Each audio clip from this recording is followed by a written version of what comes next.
Welcome student to another episode of Lifelogy Sensei. जैसे कि आपको पता है मैंने आपको एस्कैरिस लुम्ब्रिसॉइड की लाइफ साइकिल पढ़ा दी है क्योंकि वो मोस्ट रिपीटेड टॉपिक है एचटेट का। आज हम निमाटोड्स के बारे में कुछ फैक्ट्स पढ़ेंगे क्योंकि एज इट इज़ कभी कभार क्वेश्चन आ जाता है कि निमाटोड्स के करेक्टरिस्टिक फीचर आप सिलेक्ट करो एंड वो ऐसे घुमाते हैं जैसे बायलेटरल की जगह रेडियल लिख दे। एंड बायलेटरल वाला तो फिर थोड़ा बच्चों को पता होता है, ट्रिप्लो डिप्लो में बच्चे बड़े कंफ्यूज होते हैं कि ट्रिप्लो डिप्लो कहाँ है। और नीट में ऐसे क्वेश्चन आते हैं कि tube with in tube plan किसके अंदर पाया जाता है। तो मैं आपको सारे पॉसिबल वेज बता रही हूँ कि एचटेट क्वेश्चन पूछ सकता है। फिर ये एग्जाम्पल पढ़ने क्यों इंपॉर्टेंट है, इसलिए इंपॉर्टेंट है कभी कभार मैचिंग आ जाती है, कभी कभार हमें पता होना चाहिए कि कहाँ कौन सी क्लास में कौन से फाइलम में प्रेजेंट होते हैं, तो इसलिए एग्जाम्पल्स पढ़ना ज़रूरी है। So let's start with our topic facts about nematodes. Nematodes क्या होते हैं? बायलेटरली सिमेट्रिकल होते हैं, ट्रिप्लोब्लास्टिक होते हैं, मतलब 3 जर्म लेयर प्रेजेंट होती है, ऑर्गन सिस्टम लेवल ऑर्गन इसमें डेवलप होना स्टार्ट हो जाते हैं, और tube with in tube plan होता है कि ऊपर एक ट्यूब बनेगी नीचे एक ट्यूब बनेगी लाइक अ सैंडविच। अब एग्जाम्पल्स क्या हैं? सबसे पहला एग्जाम्पल मैंने वही लिखा है जो मैंने आपको पढ़ाया है, एस्कैरिस। ये कहाँ पे जाके डिसीज़ कॉज करता है? स्मॉल इंटेस्टाइन में, इसलिए इसको हम क्या बोलते हैं? Intestinal round worm. इसकी एम्ब्रियोनिक डेवलपमेंट कहाँ पे टेक प्लेस करती है? सॉइल में। कल हमने पढ़ा था ना कि रैबिडिटीफॉर्म लार्वा जो है वो कहाँ पे होता है? सॉइल में, और वो एग के फॉर्म में हमारी कंटामिनेटेड फूड के थ्रू बॉडी में एंटर हो जाता है। सेकेंड स्टेज लार्वा जो है वो है इसका रैबिडिटीफॉर्म लार्वा। बट एक चीज़ याद रखना कि इसका इन्फेक्टिव लार्वा जो है वो फ्लेरिफॉर्म लार्वा है, रैबिडिटीफॉर्म नहीं है। रैबिडिटीफॉर्म लार्वा इन्फेक्टिव होता है, और यही आपका क्वेश्चन है। अगर आपके दोनों लार्वा गिवन है तो आपको अगर जो लार्वा डिसीज़ कॉज करता है वो है फिलैरिफॉर्म, ठीक है, वो रैबिडिटीफॉर्म नहीं है। दूसरा है एंटीरोबायस। इस बार के मतलब प्रीवियस ईयर क्वेश्चन अगर आप गेट एक्सेल के भी देखोगे तो वहाँ पे ना इसी फाइलम के इन्होंने मेंबर्स उठा रखे थे और हमें मैचिंग करनी थी। अब एंटीरोबायोस क्या है? इसको हम कॉमन नेम क्या है इसका? पिनवर्म और सीटवर्म। अब ये कहाँ डिसीज कॉज करता है? लार्ज इंटेस्टाइन में। एस्कैरिस कहाँ कर रहा था? स्मॉल इंटेस्टाइन में। एंटीरोबायोस कहाँ कर रहा है? लार्ज इंटेस्टाइन में। फिर है हमारा एनसाइक्लोस्टोमा ड्यूडेनिले।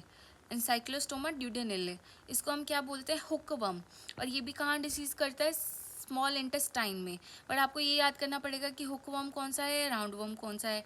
एक चीज़ जो इसके बारे में आपको याद रखनी है, ये मोनोजेनेटिक है, डायजेनेटिक नहीं है। मतलब ये एक ही होस्ट पे डिपेंड है, एक ही इन्फेक्टिव स्टेज है इसकी, जिसको हम बोलेंगे फिलैरिफॉर्म लार्वा। और ये एक नॉन फीडिंग लार्वा है, ये फीड नहीं करता।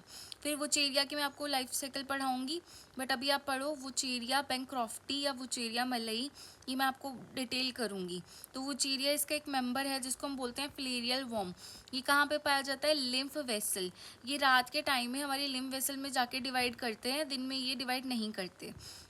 ये किससे होते हैं? इनका वेक्टर क्या है? Female Culex mosquito. अभी मैंने आपको एक टारगेट दिया था ह्यूमन हेल्थ डिसीज़, उसका एक एक लाइन इसलिए इंपॉर्टेंट है क्योंकि उन्होंने एक एक लाइन में लिखा हुआ है ये डिसीज़ ये मेंबर कॉज करता है और ये इसका वेक्टर है।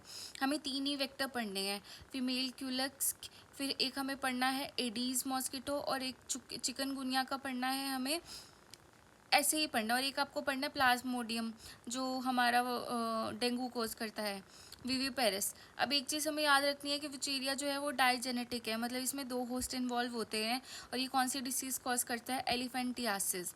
फिर है लोआ लोआ, ये इसलिए इंपॉर्टेंट है, ये हमें कंजक्टिवाइटिस कॉज करता है और आई वर्म होता है, इसको हम अफ्रीकन आई वर्म भी बोलते हैं। इसी तरीके से आपको ना एक क्वेश्चन और आता है कि अफ्रीकन स्लीपिंग सिकनेस कौन कॉज करता है और ब्राज़ीलियन स्लीपिंग सिकनेस कौन कॉज करता है, तो हमें उसमें अलग अलग मेंबर्स पता होने चाहिए। ये हर एग्ज़ाम में टॉपिक रिपीट होता है। लोआ लोआ आईवर्म है, अफ्रीकन आईवर्म है, और इसका इंटरमीडिएट होस्ट क्या है? क्राइजोप्स।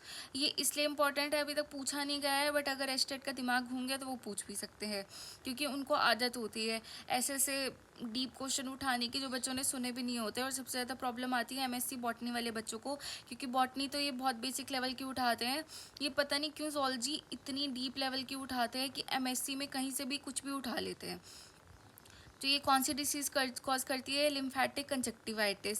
फिर है ट्राइच्यूरस या ट्राइक्यूरस, मैंने दोनों प्रोनाउंसिएशन बता दी, जो आपको ठीक लगे आप यूज़ कर सकते हो। इसको हम क्या बोलते हैं? विपवर्म।